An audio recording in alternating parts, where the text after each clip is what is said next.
It's amazing how history repeats itself and amazing how involved in that the media is. Okay, the Republicans have been elected. Among the things that they have been elected to do is cut spending. We have a budget, $1.3, $1.4 trillion. Democrats are now out of power. So the Republicans, Boehner, said, we're going to cut $100 billion. And the mantra has begun. Oh, yeah? Where are you going to cut it? I want to see it. You don't touch Social Security. You don't touch Medicare. You don't touch Medicaid. Where are you going to cut $100 billion? It should be easy as pie. It should be easy as pie. $100 billion is not even the equivalent of a dime in this budget. $100 billion.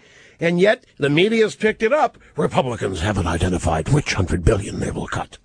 And, of course, since they haven't identified it, that means the media will identify it for you. And what they're going to do, they're going to eliminate Social Security. They're going to eliminate Medicare. They're going to eliminate this. They're going to eliminate school lunch. That's what Republicans are going to do. They're going to cut all these wonderful benefits and so forth. Hint, media, that's what they were elected to do, is to severely pare down spending. We don't have the money. It's that simple.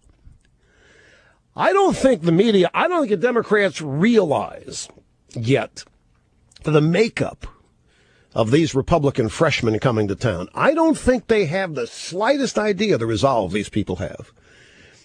The Republican leadership may not fully understand the vim and vigor for anti-spending that these people are bringing with them from the hinterlands, where they won elections last November. $100 billion? Where are you going to cut $100 billion?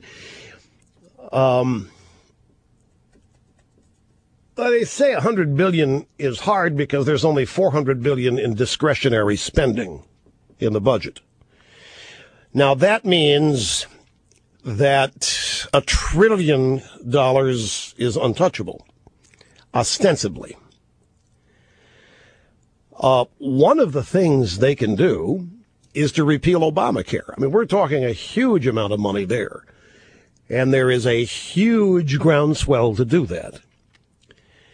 But only $400 billion discretionary is one of the problems that has to be dealt with. This is one of the tricks that the left has used over the years to have all these programs be called untouchable. All these entitlements, you can't touch them. Who says? Who says you can't? All you have to do is write a new law and says and put some of it up for. You got to pass it. You got to get the president to sign it. It'll be a tough thing. But there are any number of ways here to attack this. To say that there are no spending cuts of any size can be made is to basically agree with the premise that there was no reason to have last year's election and there's no reason to ever have anybody but Democrats in office. $100 billion in this climate, given these elections and their results last November, ought to be a piece of cake.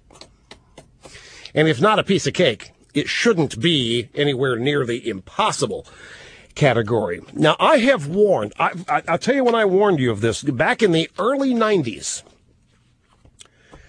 I first heard an idea put forth by the Reverend Jackson.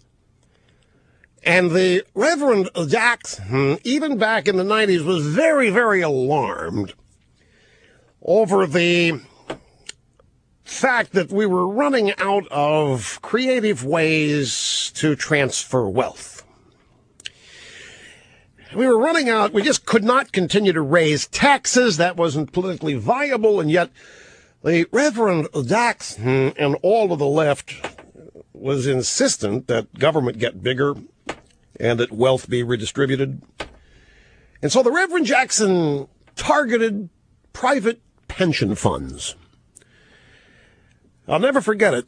Started running around talking about all the money in the various private, not public, private pension funds and individual pension plans, like 401ks, IRAs, this kind of thing. And it was just like when the Sierra Club back in 1997 started making noise about getting SUVs off the street. I believe these liberals when they say what they want to do. I believe these clowns from the Center for Science of Public Interest, these clowns in the light bulb ban, the clowns in the electric, I believe them. They don't. They get an idea in their heads, and they don't give it up. And now the SUV, you know that the SUV is targeted. We got the electric car. Now, SUV sales continue to skyrocket because that's what people want, but you cannot deny that there is now a stigma attached to them. And that there are people now who don't buy them because they're afraid of what somebody might think when they see them driving it during global warming and when there is gasoline crunch and I don't want to be seen as harming the planet or being selfish. So people go out and buy a car they really don't want to avoid being thought of as something by somebody else in another car they don't even know. And then I saw this story on January 3rd yesterday, Mark Hemingway in the D.C. Examiner. The U.S. isn't the only place that's facing a major pension fund crisis. The Christian Science Monitor has this alarming report. People's retirement savings are a convenient source of revenue for governments that don't want to reduce spending or make privatizations. As most pension schemes in Europe are organized by the state, European ministers of finance have a facilitated access to the savings accumulated there, and it's only logical that they try to get a hold of this money for their own ends. In recent weeks, I've noted 5 such efforts. 3 situations concern private, personal savings. In other words, Europe, and we are on the same track that Europe has been on for a long time. Europe is us. Speaking of Greece, did you know this? Greece is going to build a giant wall on their border with Turkey to control immigration. They claim it's done great damage to their economy, all of this immigration. The wall is on their border with Turkey. Look up who lives in Turkey and who is immigrating. Google it. You'll probably get some Obamacare website first, but keep looking. Europe starts confiscating private pension funds. They have started doing it. Individual and group private pension funds. Just confiscating them. They can't raise taxes anymore either. What is it? Spain, Portugal, who is it? The Chicoms are bailing out? Chicoms are bailing out one of the European Union nations. I don't think a middle block as to which one. But, folks, our government's no different than theirs in Europe. None of these governments have any money. That's why, class envy and the rich tax the rich. And so, there's a story. There's a poll. CBS or somebody did a poll. Vanity Fair, somebody, in early December. Or maybe it was early November. I forget. The poll shows the majority of people say tax the rich to close the deficit. Why are they releasing this now?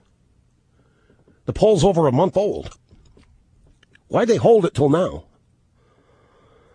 I don't believe it anyway. The election results would not have been what they were if that were the actual sentiment of a majority of Americans. And if a majority of Americans believed that we need to raise taxes on the rich, Obama would not have made this deal to keep the Bush tax rates where they are in the lame duck. So it's all smoke, mirrors, bogus. But what's not bogus is you go out. Let me give you a little test to take. If you ever in your life encounter somebody who has just recently made a lot of money, recently has become wealthy, ask them what they most fear. And I'll tell you that 7 out of 10 times, if they're honest with you, their answer will be They are scared to death the government is going to come take it. Not tax it, but come take it. That's what many newly wealthy people fear the most. They don't know what form it would take, a wealth tax or just an outright confiscation. With people like Obama in charge, you can't rule out. Look at them in the socialists in Europe, confiscating private pension funds. What's to stop them from confiscating private wealth, period? They're out of money. That's the excuse they're using for confiscating private pension funds. It's not increased income taxes that frightens wealthy people. It's the fact that they're targets now. Nobody but them has any real money. What they have, it's real. They've got it. Their wealth is not based on borrowed money that they don't have, that they're not paying back. It's real. And the government doesn't have any real money. Their only source of money is to print it, tax it, or take it from somebody else. And they've got to take it from wherever it's real. And they feel like targets. And that's when they start shuddering when they see polls that say people, we need to, the rich pay more. So it's been a long time, early 90s. What is this, 20 years? It's 19, 20 years. That Jesse Jackson first floated the idea. I haven't seen anything like this in America officially from anybody since, other than the state of California. But the European socialists are now doing it. It's only a matter of time before somebody floats the idea here.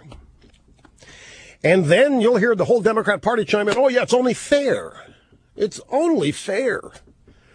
In these economic times, so many people should have so much more than they could ever possibly need, blah, blah. You know the rhetoric and how it'll flow.